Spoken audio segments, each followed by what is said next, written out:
Nishad party के स्थापना दिवस पर भारतीय जनता पार्टी के तमाम बड़े नेता और मुख्यमंत्री योगी आदित्यनाथ भी शामिल होंगे। हमारे साथ बात करने के लिए मौजूद है निषाद पार्टी के राष्ट्रीय अध्यक्ष और कैबिनेट मंत्री संजय निषाद। किस तरीके से ये कार्यक्रम आयोजित किया जाएगा सर? गोरखपुर में चंपा देवी पार्क में महंत दुर्गानाथ पार्क है, उसमें हम बड़े धूमधाम से मनेगा। उसमें सारे प्रदेश ने और प्रदेशों से लोग आएंगे।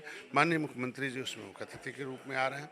ये स्थापना दिवस स्थापित है कि हमने जो विस्थापित लोग थे, जो अंग्रेज़ों के द्वारा उजाड़े गए लोग हैं, जो अंग्रेज़ों के द्वारा सताए गए लोग हैं, जो कानून बनाकर इन्हें उजाड़ा था मुग़लों ने, अंग्रेज़ों ने, वो रोड पर पाइपलाइन में है खाना बदोश की जिंदगी, उनसे स्थापित किया जा सके, इसके लिए हमने पार्टी की रजिस्ट्रेशन 16 अगस्त 2016 को कराया था। हर साल मनाते हैं, इस बार कुछ विशेष होगा क्योंकि अब हम कितना स्थापित हैं, जड़ पर कहाँ, किस ब्लॉक में कितना है, किस ज़िले में, कितने गांव में, किन जगहों पर हम जिसके लिए हम काम कर रहा हूँ उन्हें पता है कि नहीं पता है, इसलिए हमें उनको सरप्राइज़ भी देना होता है। तो इसलिए हम लोग 16 तारीख को वहाँ हम लोग आ रहे हैं, उसमें माननीय मुख्यमंत्री जी आ रहे हैं और हम सहयोगी दल के और नेता भी आए। मेरा माटी मेरा देश हर घर तिरंगा अभियान उत्तर प्रदेश सरकार शुरू कर रही है, सभी से अपील करी जा रही है, लेकिन सपा सांसद इसका विरोध कर रहे हैं, कह रहे हैं ऐसे अभियानों की क्या जरूरत है, इसके पीछे क्या आप स्थिति देखते हैं उनकी? देखिए, ऐसे ही एक दो चार जो सांसद हैं सपा के, ऐसे दो चार और उनके नेता मिल जाए तो जो भी बचा है सपा वो सफा हो जाएगी।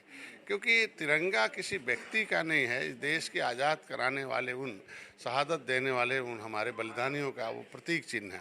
वो गुलामी को हटाने और इस देश को आज़ाद कराने, स्वतंत्रता का एक प्रतीक चिन्ह है। ये भारत की अस्मिता का चिन्ह है, जो हमारी आज़ादी है, जो तिरंगा है। और तिरंगा एक एक व्यक्ति जो भारत में रहता है उसकी एक शान है। इसके मतलब कोई अपनी शान नहीं बढ़ाना चाहता है तो अपने शान में, इसके मतलब उनकी आवाज़ नहीं, उनसे कोई और बुलवा रहा। अच्छा, उत्तर प्रदेश सरकार ने कहा है कि जातीय जनगणना नहीं कराएंगे। आपके सांसद हैं कन्नौज के सुब्रत पाठक, उन्होंने कहा है कि धार्मिक जो जनगणना है वो कराया जाना अब उचित है क्योंकि पहले के और अब के हालात में अंतर है। देखिए, जनगणना कराना राष्ट्रपति का काम है, ये भारत के संविधान। धार्मिक जनगणना का जो उन्होंने कि हिंदू की अलग हो, मुस्लिमों की अलग हो। भारत के संविधान में जनगणना कराने का अधिकार राष्ट्रपति को है, केंद्र सरकार को है। बजट वहाँ से चलता है। उन्होंने सेंसस मैनुअल 1961 भारत सरकार के सभी राज्य सरकारों को दे रखा है कि किसकी गिनती होनी चाहिए। उसमें अनुसूचित जात, अनुसूचित जनजाति की सूची दे रखा है और उसके पर्यायवाची दे रखा है। उसमें 1961 में हमारी गिनती 70 लाख थी। ऐसी जनगणना नहीं होनी चाहिए 2011 में हम 7000 हो जाए, तो ऐसे मारने वाला नहीं होनी चाहिए। विसंगति दूर हो जाए। ऐसे ढेर सारे लोग रोड पर घूम रहे हैं जो देश को आज़ाद कराने वाले लोग हैं, उनको कहाँ गिना जाएगा? सामान्य में गिने जाएंगे। मानते हैं कि होना चाहिए ऐसा धर्म? मैंने पहले इनको इस पर चर्चा हो और इस पर एक व्यवस्था बने कि कौन जाति कहाँ गिनी जाएगी।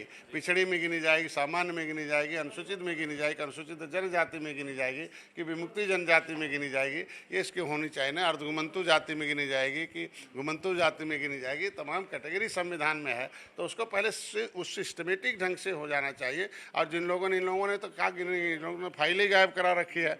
तो ऐसे लोगों की बातों को कोई जवाब नहीं। जो सत्ता में रहते हैं तो इन्हें जाति नहीं याद आते हैं, इन्हें वही अंगू चंगू मंगू याद आते हैं। और जब सत्ता से दूर हो जाते हैं तब जाति याद आती है। और सभी जातियों के लिए हमारी सरकार काम कर रही है। उत्तर प्रदेश सरकार में कैबिनेट मंत्री संजय निषाद हमारे साथ मौजूद थे। लखनऊ से वीडियो जर्नलिस्ट पंकज निगम के साथ संदीप खेर, भारत समाचार।